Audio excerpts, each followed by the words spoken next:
In this video, we will demonstrate how to put a new paper roll.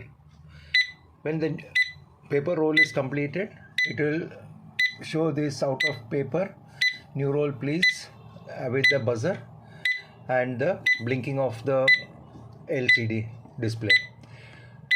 Please open the door gently by pulling on this screw and remove the old spool which is over.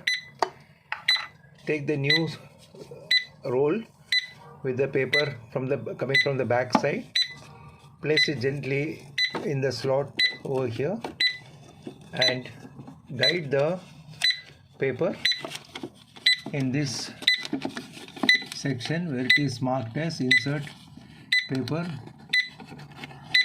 roll. As soon as the paper is sensed, it will pull the paper and a small piece will be cut, which can be thrown away. Then you can close this door and take the paper slips.